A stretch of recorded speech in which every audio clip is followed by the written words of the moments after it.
What is going on, everyone? Welcome back to the channel. For today's video, we're gonna be going over why we should invest in stocks. So this would be a pretty common question asked by the beginner. And yes, it is probably one of the first questions that we would ask ourselves whenever we're getting involved or getting started into investing.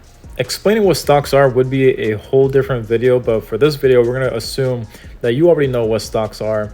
But we want to know why exactly we should invest into these imaginary things, like some people like to call it. But here are many reasons why we should. So I will say that one of the biggest reasons why one should invest in stocks is to simply make more money. So yes, there are plenty of different reasons why one should invest in stocks.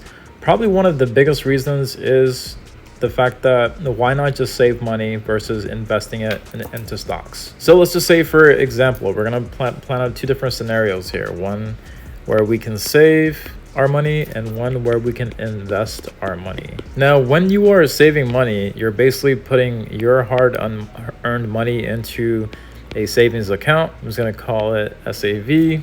And when you're investing your money, you're basically moving money from, let's just say, for example, a savings account into a investing account.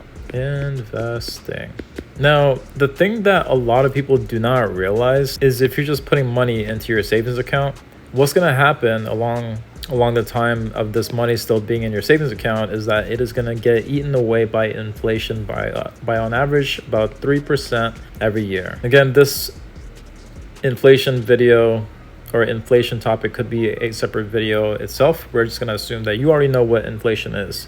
So let's just say, for example, if we had about $10,000 inside of our savings account every year, if the inflation goes up by about 3%, you are actually losing 3% of that $10,000 right there. So what that means is you're losing about $300 from that account every year because of inflation, which is this 3% here. So say, for example, in 2024, you had this amount.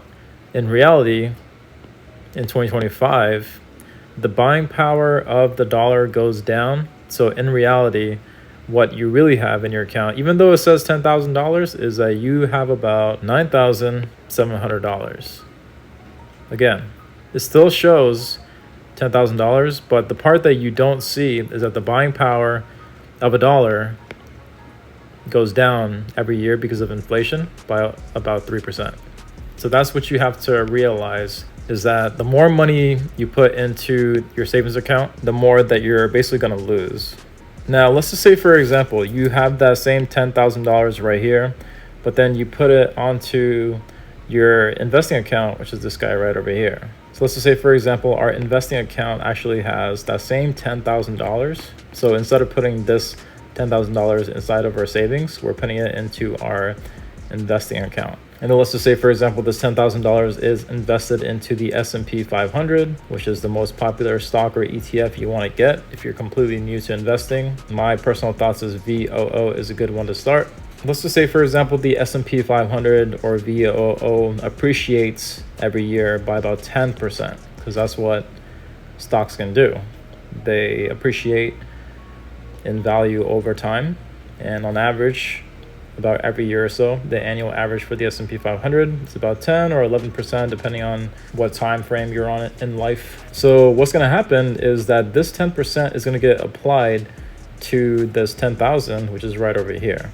And then, so if we do the math, in 2024, let's just say, for example, you have your $10,000 in 2024. Now, fast forward to 2025, what's going to happen is that your $10,000 here is going to go up in value.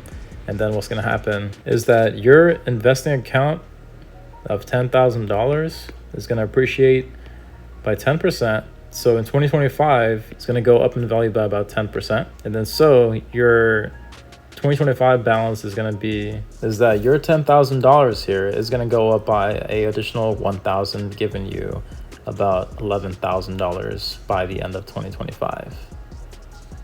So this is why we invest, because instead of being here at this $9,700, you want to be over here where we have the $11,000 by being invested into the market or stock market. That is the reason why. Now we can go more advanced into how this number will compound by 10% every single year, and how this number here can turn into something ridiculous down the road. And we can go over that in a separate video if you all would like. I can explain to you how compounding interest works and why everyone should be doing this. This stuff is very, very important, everyone. If you do have any questions, write it down below. Make sure you subscribe to this channel. Currently have 2 and barely any views at the making of this video. But again, one day we are gonna have tons and tons of views, and we're gonna turn this thing into a big thing. So feel free to, if you're watching this, subscribe. Got plenty more content coming every single day, every single week. So I will see you all for the next one. Thank you for watching.